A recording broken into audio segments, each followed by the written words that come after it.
would be very proud and happy to be part of it. The power of partnership. These are just a few examples of the many hands that work alongside us. Your diverse contributions, from providing essential services and immediate relief to fostering entrepreneurship and safeguarding our environment, create a tapestry of support that strengthens our nation. Your commitment embodies the true spirit of Bayanihan. To all our partners across the Philippines, daghang salamat for your unwavering belief and support. Together, we are making a profound difference in the lives of Filipinos. We are deeply honored to be your partners for change.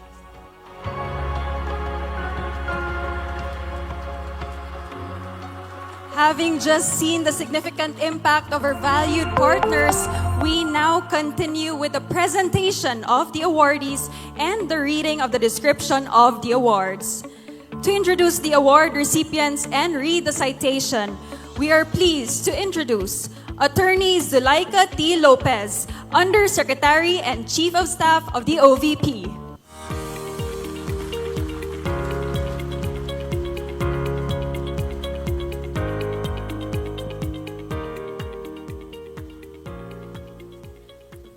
Madam Vice President, ladies and gentlemen, distinguished guests, colleagues, and awardees, we are gathered today to honor our partners who have stood alongside the Office of the Vice President over the past year. It is an honor to celebrate their achievements and recognize their invaluable contributions to the OVP and, more importantly, to our nation. The first set of awardees are the partners of the OVP Central Office. We recognize the individuals and institutions whose support has empowered the operations of the various offices, divisions, and units within the OVP Central Office. Madam Vice President, 66 of the 186 awardees are present this morning. May I request that the awardees stand up and be recognized, please.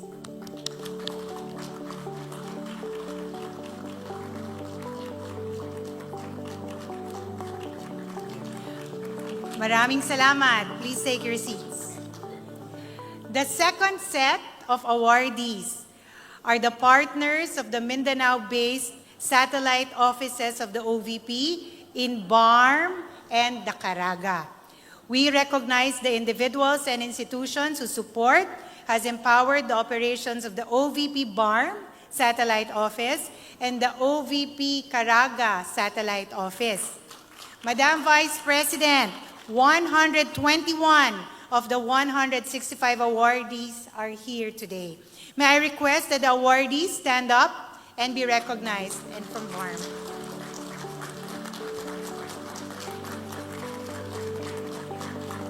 Maraming salamat. Please take your seat. And finally, the third set of awardees are the partners of the Mindanao-based satellite offices of the OVP in Southern Mindanao and Western Mindanao. We recognize the individuals and institutions whose support has empowered the operations of the OVP Southern Mindanao Satellite Office and the OVP Western Mindanao Satellite Office.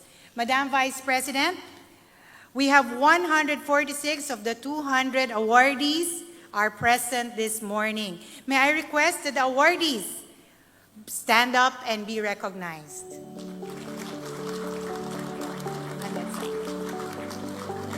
Thank you. Thank you very much. Please take your seats. Allow me to read the description of the award. The award is proudly presented to individuals and institutions for their invaluable partnership with the Office of the Vice President in nation building, which has made a lasting impact on the lives of all Filipinos. Given this 16th day of June 2025 in Davao City, signed, Sara Z. Duterte, Vice President of the Republic of the Philippines. Madam Vice President, our awardees, everyone please rise, the awardees to the 2025 OVP Pasilungod. Thank you. Sit down.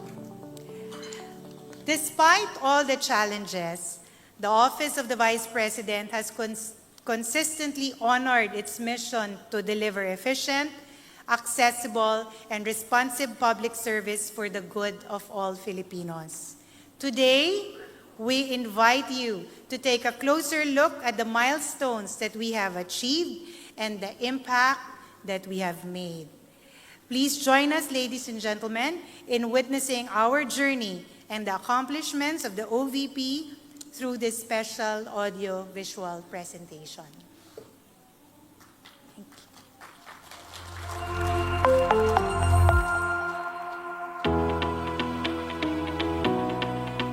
The office of the Vice President indubitably demonstrated that one's commitment to serving the people should never be enervated by challenges, big and small. Undeterred by budget constraints, the office of the Vice President's commitment to serving marginalized Filipinos has remained unwavering. These past year, from May 2024 to April 2025, our programs have reached hundreds of thousands of individuals and families, providing crucial support and fostering hope. Medical and burial assistance for over 127,000 individuals facing health crisis. Our medical assistance program provided a lifeline, easing the burden of overwhelming medical expenses. And during times of profound loss, our burial assistance program offered immediate financial relief to over 25,000 families, helping them honor their loved ones with dignity. Empowerment and mobility. The Magnegosyo Today program ignited the entrepreneurial spirit of over 460 individuals and supported 9 civil society organizations, empowering them to build sustainable livelihoods and contribute to their communities. Across various routes, our Libreng Sakay program provided a welcome respite for over 1 million commuters, easing their daily travel expenses and connecting them to essential services. Immediate relief and care. When disaster strikes, our response is immediate. By working hand in hand with LGUs and their existing response teams, our disaster relief operations effectively reached over 92,000 families and individuals with critical aid, ensuring a unified, collaborative approach to disaster relief. Our Kalusugan food trucks stand ready to provide immediate support during emergencies. From May 2024 to April 2025, these mobile kitchens were deployed 19 times, delivering a total of 3,914 hot meals to the dedicated first responders working tirelessly on the ground. Nurturing young minds. The Pansarap project delivered nutritious buns to over 13,000 students in vulnerable communities, supporting their growth and learning. Sustaining hope and future generations. Our RISE program provided essential food supplies to over 146,000 individuals and families facing hardship, offering immediate sustenance and support. Investing in the future. The Pagbabago campaign distributed nearly 200,000 bags filled with school and dental supplies to learners, while also planting over 300,000 trees, nurturing both young minds and our environment. These numbers represent more than just statistics. They represent lives touched, burdens eased, and hope reignited. Despite the challenges, the office of the Vice President's commitment to the Filipino people remained steadfast, driving us to continue making a difference, one life at a time.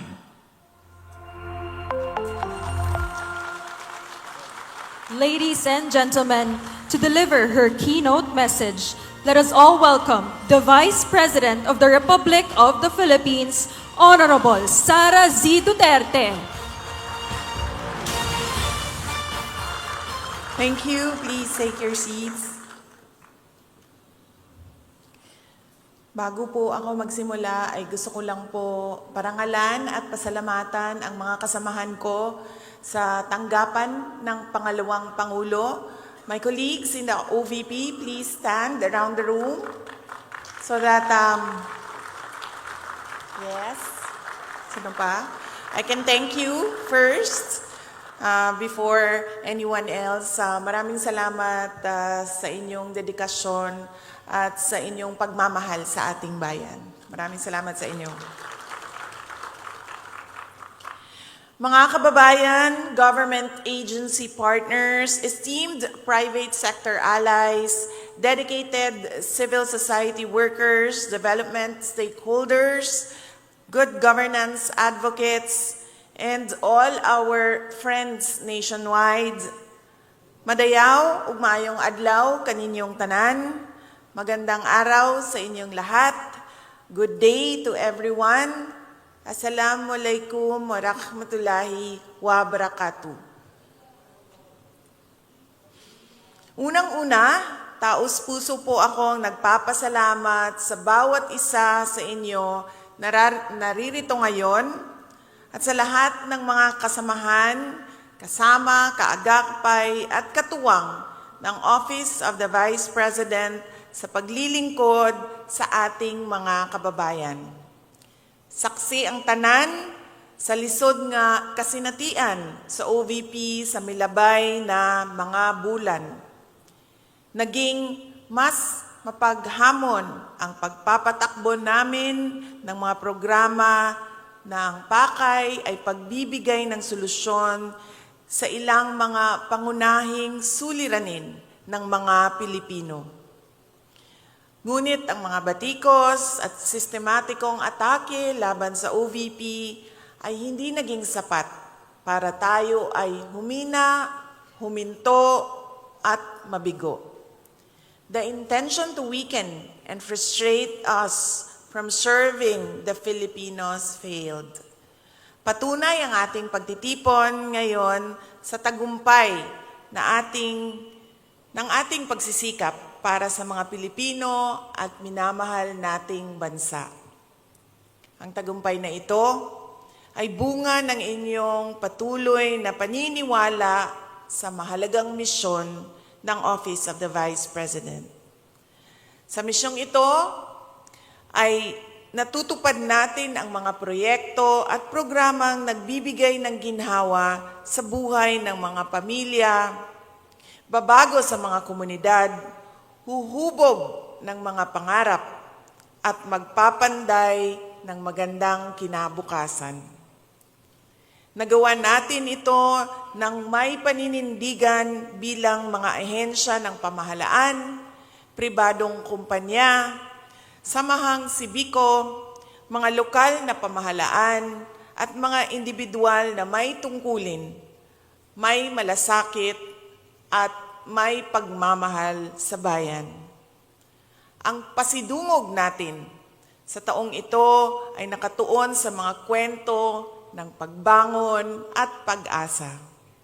Kinikilala natin ang pagtahak sa mga bagong layunin, pagsubang ng mga bagong mithiin para sa bayan, at ang matatag na pag-angat na dala ng panibagong pag-asa at mas pinatibay na lakas. Sa bawat programa, proyekto at mga aktibidad na buong pusong itinataguyod ng tanggapan ng pangalawang Pangulo mula sa pangkalusugan, kabuhayan, pagkain, hanggang sa edukasyon, pagtugon sa mga sakuna at para sa kapaligiran ay binigyang liwanag natin ang landas ng pag-asa. Sa pamamagitan ng ating pagtutulungan, ating isinabuhay ang diwa ng pagsubang at pagbangon. Sabay tayong kumilos sa kabila ng mga limitasyon para sa ating hangarin na maiabot ang serbisyong nararapat lamang na matanggap ng bawat Pilipino. The OVP Medical Assistance Program provided a lifeline and helped ease the burden of overwhelming medical expenses for over 127,984 Filipinos.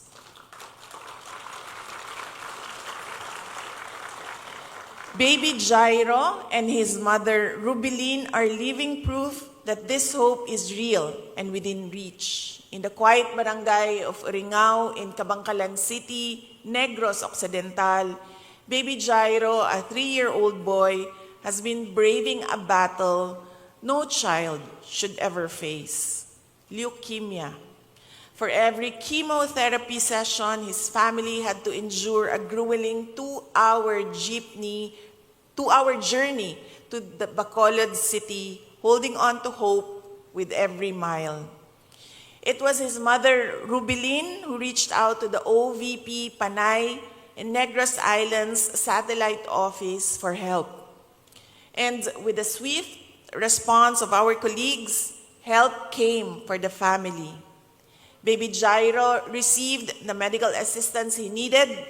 Today, we are witnessing his remarkable recovery. He's noticeably more playful, brimming with energy, and the lump that once caused his mother so much worry has visibly started to shrink.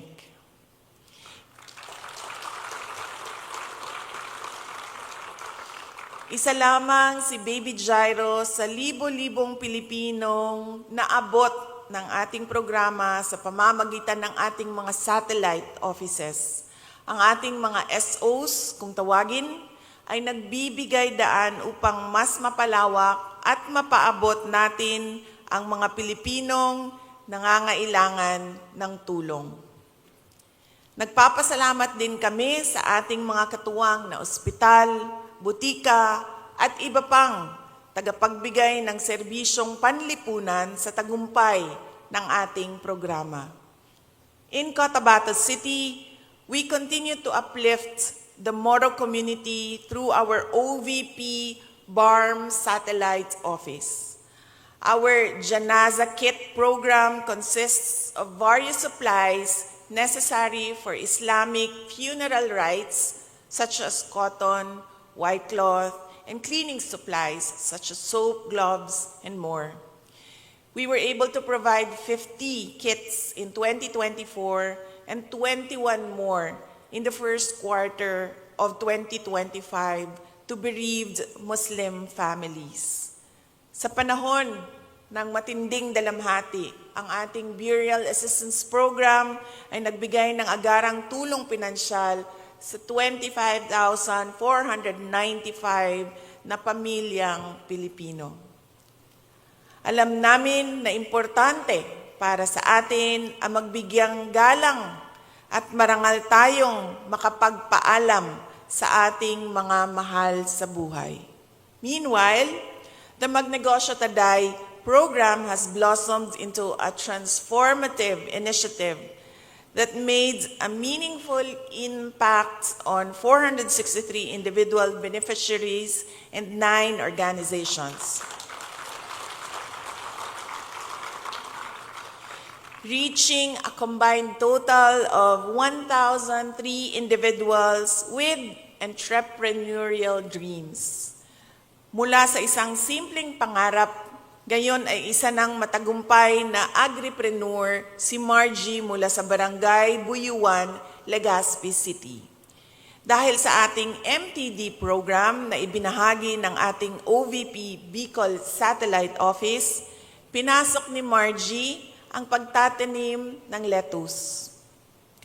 Mula sa pagbebenta ng 500 cups ng lettuce seedlings hanggang 1,000 cups ng lettuce seedlings kada buwan, supplier na rin siya ng isang kilalang supermarket sa Legazpi City. Pangarap ni Marge na mapalago ang kanilang negosyo at sinimulan nila ito sa pagtatanim ng mga bagong produkto at ng livestock production. Para kay Margie, hindi lang puhunan ang naibigay ng MTD program kundi pag-asa at panibagong simula para sa kanya at sa kanyang pamilya. Panibagong pag-asa rin ang hudyat ng MTD program sa agripreneurial group na binuo ng 10 former rebels mula sa Malaybalay City, Bukidnon. Kinatawan ng poultry farming and ang pagsisikap ng mga dating NPA na maging produktibong mamamayan at ang pagbabalik loob sa lipunan at pagyakap sa pagbabago. Sa tulong ng ating OVP Southern Mindanao Satellite Office, sinimulan nila ang negosyo at ngayon ay nakakakuha na sila ng 60 to 66 itlog kada araw at nakakapag-deliver ng 2 trays ng itlog sa 403rd Cooperative at kamakailan ay nagbenta pa ng 5 trays sa ating Magnegosyo Taday team. Mula sa dati nilang merkado sa Campo Osito, Bahian, nakaka-deliver na rin sila sa 403rd Infantry Brigade, patunay sa kanilang lumalawak na sakop at lumalagong negosyo. Ang Libreng Sakay Program our Libreng Sakay Program has also assisted over 1 million passengers in 2024. Layon ng inisyatibong ito na makatulong sa pampublikong transportasyon sa Metro Manila, Cavite, Bacolod, Cebu at Davao upang matugunan ang pangangailangang pang-ekonomiya ng mga pasaherong Pilipino, lalo na tuwing oras na dagsa ang mga tao sa kalsada. Bilang bahagi ng aming layunin na mapalawak ang serbisyo para sa mas maraming Pilipino, pinalalakas pa natin ang Libreng Sakay Program sa tulong ng ating bagong katuwang, ang Kudos Trucking. 2 dagdag na bus ang inilaan para sa bagong mga ruta. Noong August 2024, inilunsad natin ang ruta sa PITX to Naik, Cavite, at ngayong Hunyo, sinimulan na rin ang libreng sakay para sa araw-araw na commuters sa Tacloban City at mga karating na lugar. This year, through strong collaboration with our local government partners and swift coordination with emergency response teams, our disaster relief operations provided timely and life-saving support to 92,568 families affected by crises across the country. Between May 2024 and April 2025, our Kalusugan food trucks, our mobile kitchen on wheels were deployed 19 times to key locations in Quezon City, Cebu, and Davao. These missions delivered more than just hot meals. They brought comfort and care to the front lines, serving a total of 3,914 freshly prepared meals to the brave men and women in uniform. Firefighters from the Bureau of Fire Protection who risked their lives battling blazes.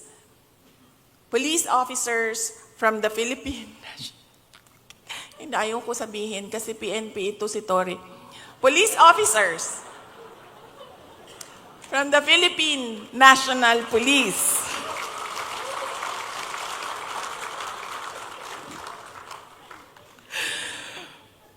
Who worked to maintain peace and order.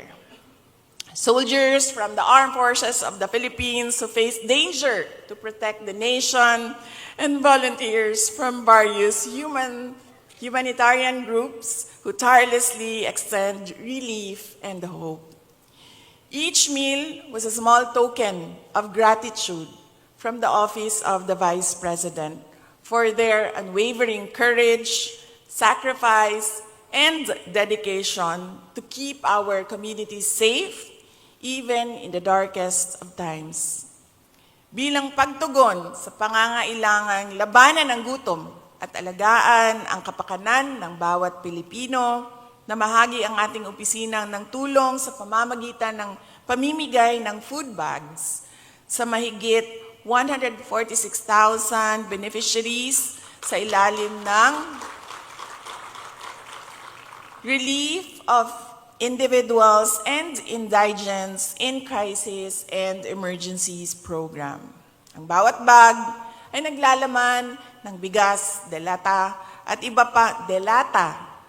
iba pang pangunahing pagkain na naihatid sa mga pamilya ng nakaranas ng baha, sunog at iba pang matinding pagsubok. Ito ay naging paraan natin para mabigyan sila ng agarang tulong at pag-asa sa panahon ng pangangailangan.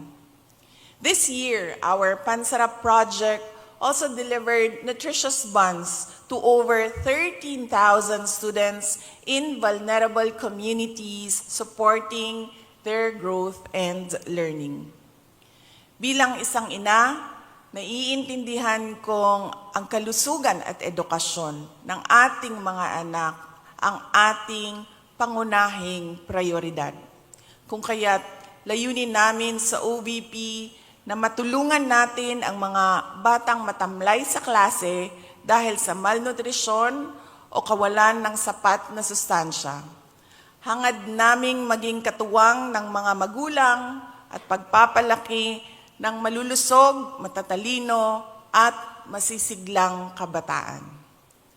From May 2024, we distributed 199,686 school bags to eager learners, each bag carrying more than just supplies, but hope and encouragement. We also grew 301,355 trees alongside communities, nurturing not only our environment but also cultivating in them a deeper sense of responsibility as stewards of nature. Sa pamamagitan ng pagbabago, A Million Learners and Trees campaign, ipinapaalala natin kung gaano kahalaga ang edukasyon, kalusugan at pangangalaga sa ating kapaligiran, sa ating pagharap sa hamon ng nagbabagong klima at mga susunod pang henerasyon. Ngayong taon, buong pagmamalaki naming ipinapakilala ang bagong disenyo ng mga pagbabago bags, mga disenyo na sumasalamin ng ating layunin na maghatid ng pag-asa sa bawat batang makatatanggap nito at sa advokasiyang mahalin at pangalagaan ang kalikasan.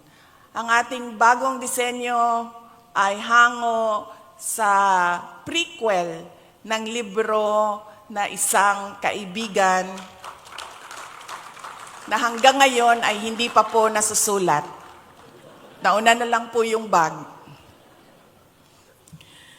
Mula noong 2022, nakapamahagi na tayo ng kabuuang 463 pagbabago bags kung saan nangunguna ang ating OVP Panay and Negros Island Satellite Office na nakapagbigay ng 45,343 bags.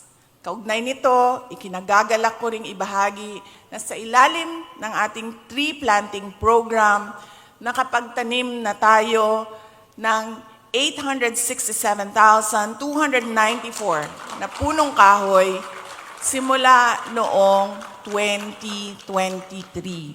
Malapit na po natin maabot ang ating pangarap na 1 milyong puno mula sa Office of the Vice President.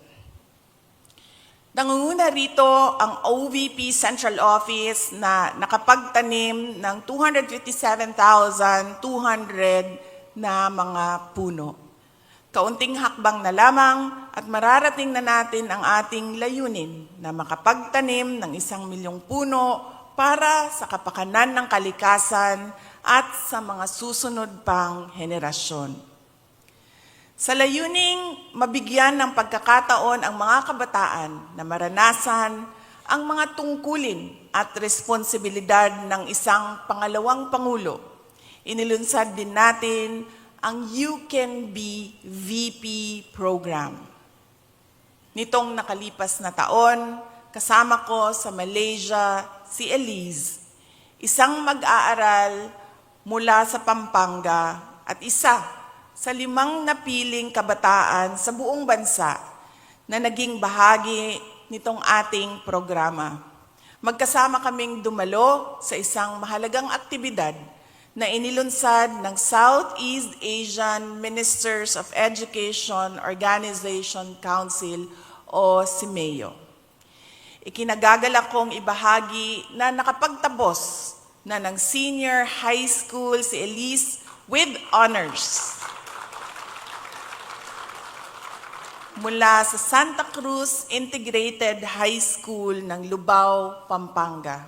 Kwento niya na naging daan ang You Can Be VP program upang magkaroon siya ng kumpiyansa sa sarili at ipagpatuloy ang pangarap niyang kumuha ng kursong Public Administration.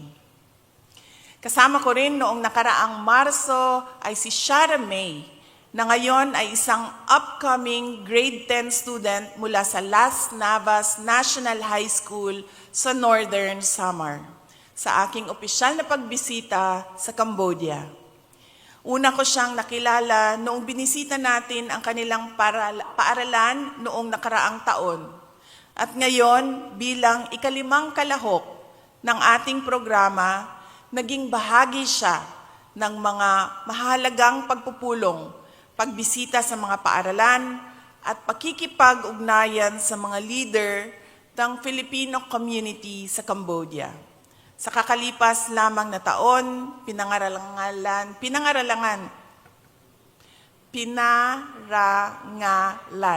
si Shara May ng with honors ng kanyang paaralan. Habang patuloy nating itinataguyod ang isang mas progresibo at mas matatag na bansa, nananatili ang tanggapan ng pangalawang Pangulo bilang isang maaasahang katuwang at kasangga ng bawat Pilipino. To our partners from key government institutions, thank you for working with us to implement programs, deliver services, and respond to the needs of underserved Filipinos. The successful rollout of our programs and projects would not have been possible without the over 1,000 strong partners that helped us further advance the well-being of our nation.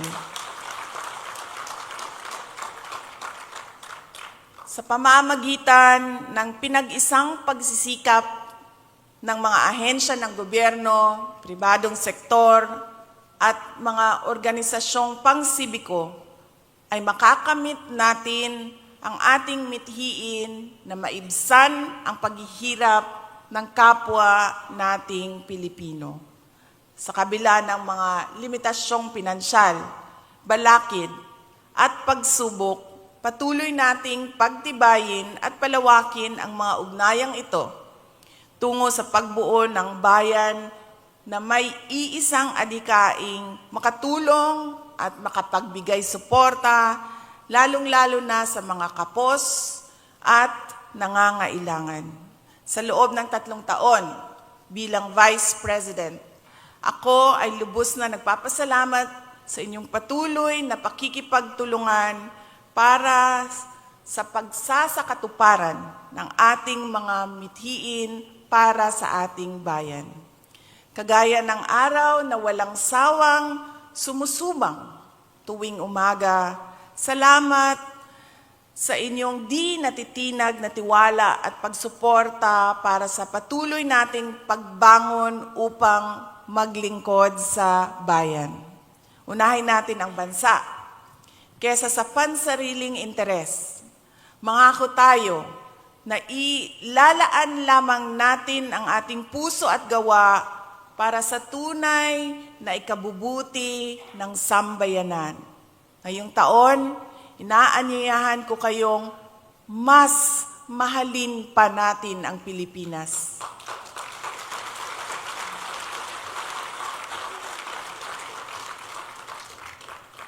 Mahalin natin ang Pilipinas dahil ito ay hindi lamang tahanan ng bawat Pilipino, kundi santuaryo ng ating mga pangarap. Mahalin natin ang Pilipinas dahil tayo ay iisa. Magkaiba man ang ating mga pinanggagalingan, tayo naman ay may parehong mithiin. Kapayapaan, kaunlaran, at katarungan. Mahalin natin ang Pilipinas dahil ang bawat isa sa atin ay may kapangyarihang magdala ng pagbabago sa pamamagitan ng tunay na malasakit, matibay na paninindigan, at matapang na pagkilos para sa Diyos, sa bayan, at sa bawat pamilyang Pilipino. Syukran.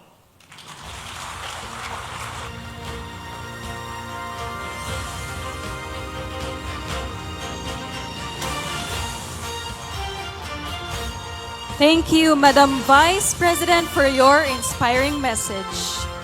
And now we will have a photo opportunity. So kindly prepare for the crowd photo. May we invite everyone to kindly gather in the middle part of the hall so that we can get the best photo for this event. Thank you very much.